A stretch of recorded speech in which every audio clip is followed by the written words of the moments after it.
우리 요한복음 7장 10절부터 24절을 함께 읽도록 하겠습니다. 네, 오늘 논쟁하는 예수님이라고 하는 제목으로 오늘 말씀을 잠깐 나눕니다. 2013년에 우리 대한민국에 은밀하게 위대하게라고 하는 그러한 영화가 한 편 개봉되었습니다. 인기 배우였던 김수현이가 간첩으로 출연한 영화입니다. 그런데 간첩으로 와서 한국의 달동네에 살게 되는 것입니다. 그리고 위장하기를 바보로 그렇게 위장해서 동네에서 살면서 벌어지는 그런 해프닝들을 주제로 코믹하게 다뤘던 그러한 영화입니다. 이 은밀하게라고 하는 말 때문에 제가 이 말을 드리는 것입니다. 예수님이 예루살렘에 분명히 어제는 동생들에게, 형제들에게 나는 내 때가 아직 안 되었다라고 말씀하시고 안 가겠다 했는데, 그 다음에 오늘 10절 말씀을 보니까 예수님이 명절에 올라간 후에, 형제들이 명절에 올라간 후에 자기도 올라가시되 나타내지 않고 은밀히 가시니라, 이렇게 지금 기록이 되어 있습니다. 은밀히 갔다라고 하는 것은 사실은 이제 우리가 생각하는 그 은밀하다라고 하는 말은 무엇이겠습니까? 사람들과의 접촉을 최대한 피하는 것입니다. 마치 간첩이 이남에 내려와서 활동할 때 은밀하게 남들이 모르게 하는 것처럼 그렇게 하셨어야 되는 것이죠. 사람들과의 접촉을 최소한으로 해야 그 은밀하다라고 하는 말이 맞는 것입니다. 그러면 은밀하게 제사 지내고 내려와야 되는 것이죠. 그런데 본문을 보니까 예수님이 은밀하게 올라가셨는데 명절의 그때에 사실은 은밀하게라고 하는 말이 형성되기가 너무나 어려운 것입니다. 뭐냐면 사람들이 많이 모이는 때라는 거죠. 그러면서 유대인들이 예수님에 대한 이야기를 하는 것입니다. 어떤 사람은 예수님이 좋은 사람이다, 병도 고쳐주고 먹을 것도 주고 하니까 좋은 사람이다 라고 말하는 사람이 있는가 하면, 어떤 사람들은 아니다, 사람들을 현혹시키는 그러한 거짓 선지자다, 이런 식으로 이제 말하는 사람도 있는 것입니다. 그런데 유대인, 여기서 유대인이라고 하는 것은 이제 바리새인들을 말하겠죠. 위정자들의 그러한 또 다른 그룹들을 말하는 것일 것입니다. 그 사람들을 두려워하니까 드러내서 그렇게 말하는 사람들이 없다라고 하는 것이죠. 예수님이 은밀하게 나타내지 않고 이 성전에 올라간다는 자체가 이 절기상으로는 맞지도 않는데, 지금 예수님은, 그리고 사도 요한은 은밀하게 올라갔다라고 말합니다. 그럼 은밀하게 올라갔으면 사실 얼굴을 좀 뒤집어 쓰고 이렇게 그냥 조용히 다니면서 남들이 뭐라고 하나 그 정도나 듣고 내려오셔야 되는데, 은밀하게 올라갔다라고 하는 분이 14절에 보니까 이미 명절의 중간이 되어, 보통 일주일을 이렇게 명절을 지내는데요, 그 중간쯤 돼서 올라갔다라고 하는 것입니다. 그런데 예수께서 성전에 올라가서 가르치시니, 제가 이 말 때문에 지금 이 은밀하게를 계속 얘기하는 겁니다. 이 은밀하게 올라온 예수님이 아니라는 거죠. 은밀하게 올라왔으면 조용히 있다 내려가야지, 이게 은밀하게 왔는데 사람들에게 가르치면 됩니까? 도대체 이 은밀하게라고 하는 말이 어떤 의미냐라고 하는 것을 오늘 잠깐 살펴보고, 또 이제 뒤에 모세의 내용, 그 얘기를 좀 오늘 두 가지만 좀 살펴보려고 합니다.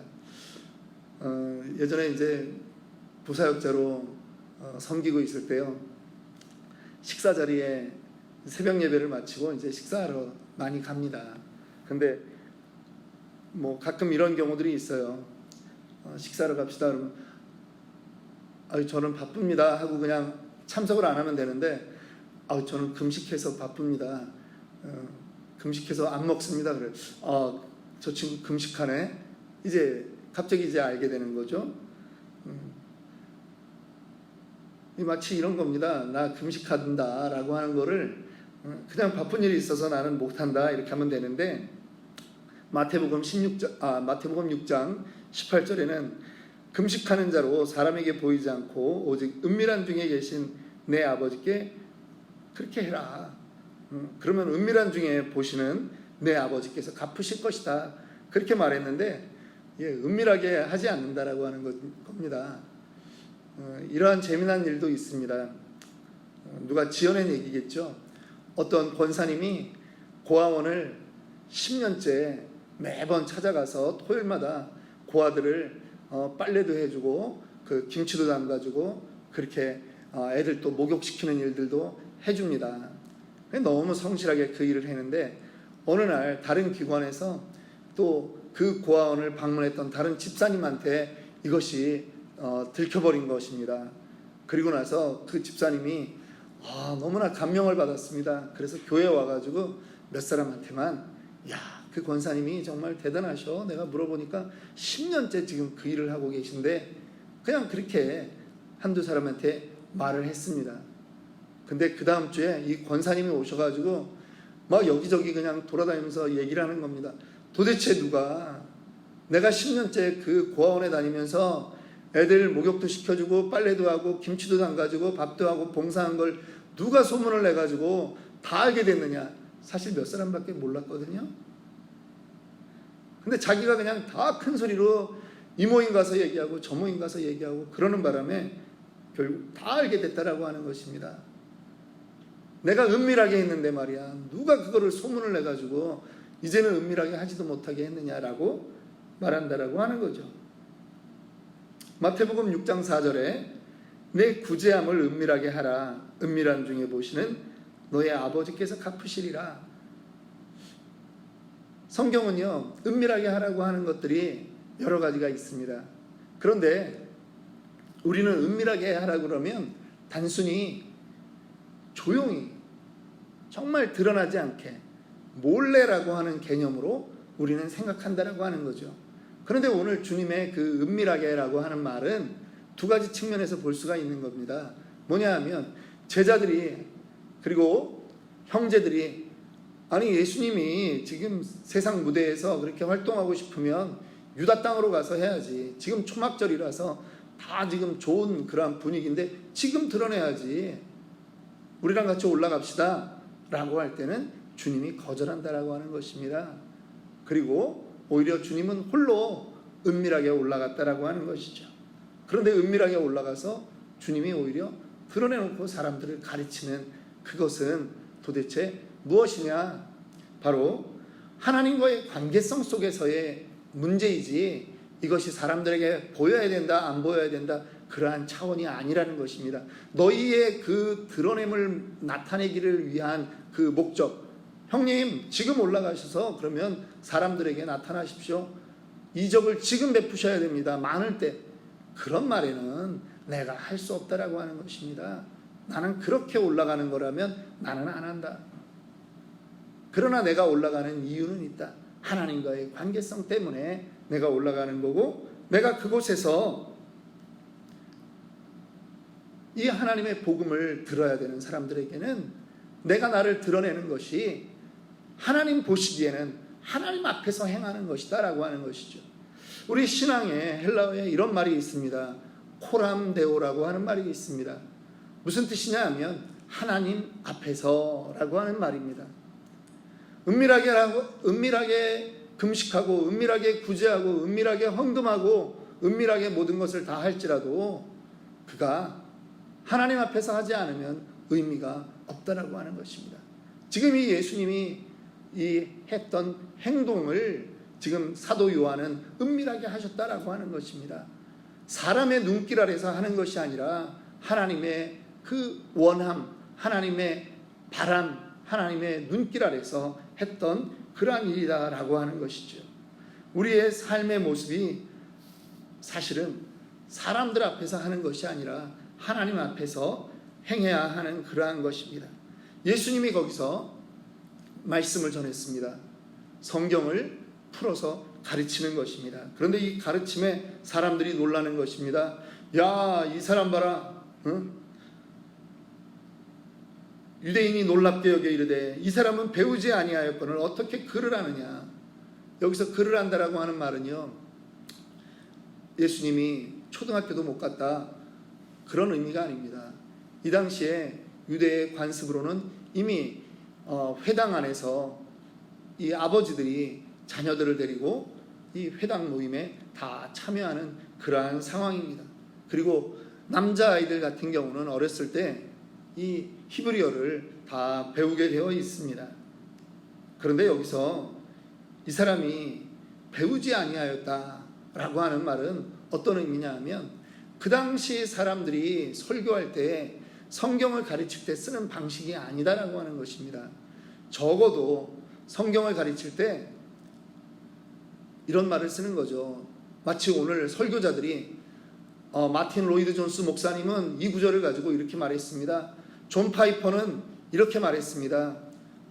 성경 헬라어를 보니까 이렇게 얘기합니다. 히브리어를 보니까 이렇게 얘기합니다. 라고 하는 그러한 근거들을 어디에서 찾느냐? 자꾸 사람들에게서 찾는다라고 하는 것입니다. 그리고 자기가 누군가의 학파에 속해 있어야만 인정받는 그러한 분위기였다라고 하는 거죠.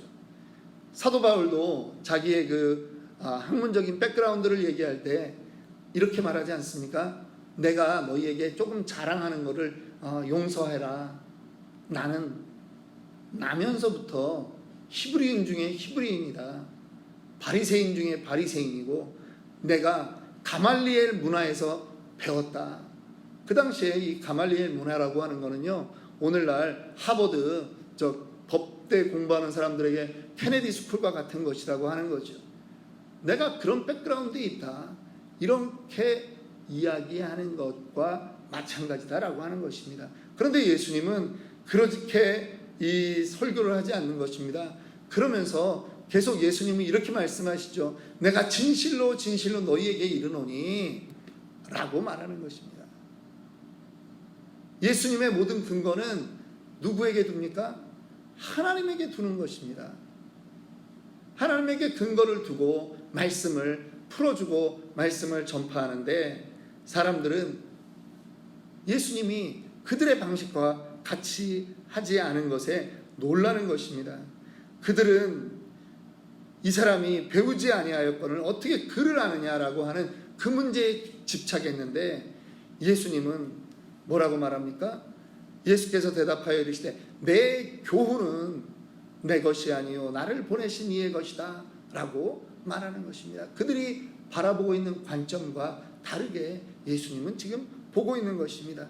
그리고 내가 지금 추구하고 있는 것은 나의 영광이 아니라 나를 보내신 이의 영광을 지금 추구하고 있다라고 말하는 것이죠. 그리고 예수님이 이 지금 유대인들과 한판 논쟁을 벌이면서 그들이 자기를 요한복음 5장에서부터 죽이려고 했던 그 상황에 대해서 말하는 것입니다. 요한복음 5장에 어떠한 일이 있었습니까?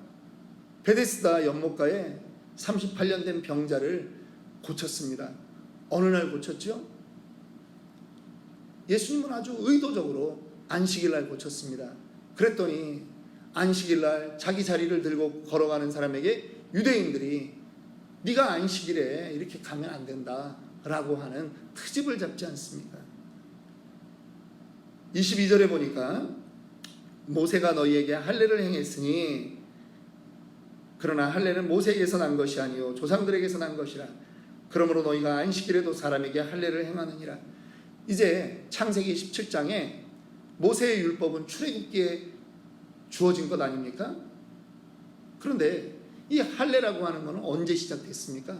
하나님이 아브라함에게 창세기 17장에 네가 할례를 행하라. 그리고 너희 자손들은 나면 며칠 만에 8일 만에 할례를 행하라고 이렇게 가르치는 것입니다. 이 8일이요 아기가 가장 고통을 모를 때라고 합니다. 그리고요 이 유대인들은 사람의 기관을 246개의 기관으로 그렇게 이해를 했는데, 사람이 이 할례를 받음으로 인해서 가장 건강하게 된다 라고 하는 그러한 개념이 있었다라고 하는 것입니다. 그래서 8일 만에 할례를 해야 됩니다. 아니, 애가 맨날 태어나는데 뭐 월요일날 태어나면 8일이면 다음 주 화요일이 되겠죠. 근데 애가 요일을 가려가면서 태어납니까? 아니라는 겁니다. 얘가 태어났는데 8일째 되는 날이 어떤 경우는 안식일이 될 때도 있다라고 하는 거예요. 그러면 안식일에 무엇인가를 행하는 것은 노동이기 때문에 안 되는데, 너희는 모세의 율법 때문에 그 할례를 행해야 되니까 안식일에도 너희는 그 사람의 일부의 건강을 위해서 너희는 할례를 안식일 날도 하라고 하지 않느냐. 그런데 23절입니다. 모세의 율법을 범하지 아니하려고 사람이 안식일에도 할례를 받는 일이 있거든. 무슨 일입니까? 안식일을 기억하여 이날을 거룩하게 해야 되는 그 율법도 있지만, 더 사람들이 신경 쓴 건 건강해야지. 그래서 낳은 지 8일 만에 반드시 할례를 행해라. 남자아이의 그 할례를 행해라. 요거를 너희가 안식일에도 하는 일이 있거든. 내가 안식일에 사람의 전신을 건전하게 한 것으로 너희가 내게 노여워하느냐라고 지금 말하는 거죠. 너희가 그 작은 문제 가지고도 그러는데, 나는 지금 38년 된 병자를 그의 온몸을 건강하게 하는 일을 했는데, 너희가 지금 나에게 안식일을 범했다고 그 잣대를 가지고 나를 지금 판단하느냐라고 하는 것입니다. 지금 예수님이 유대인들과 논쟁하면서 지금 그 다음 말씀이 중요한 것입니다. 외모로 판단하지 말고 공의롭게 판단하라 하십니다.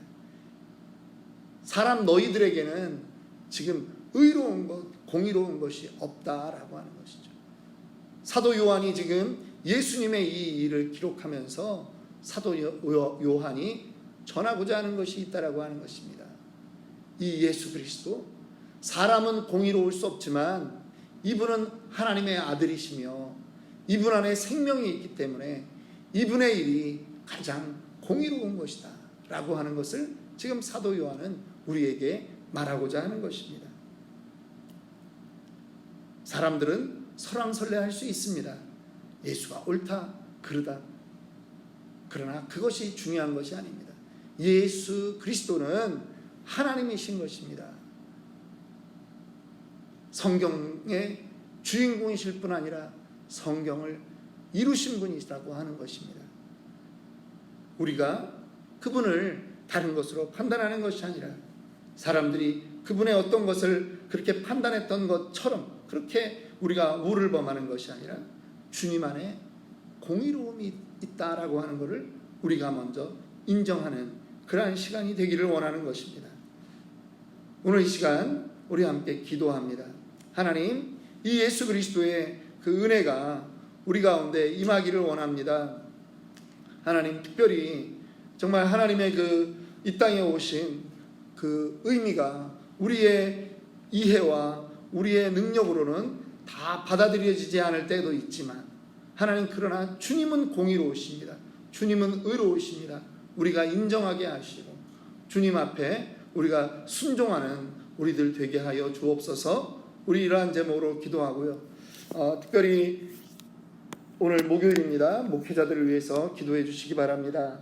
이제 올 한 해를 또 마감하고 내년을 저희가 준비하는 그러한 계획들을 마련하고 있는 가운데 있습니다.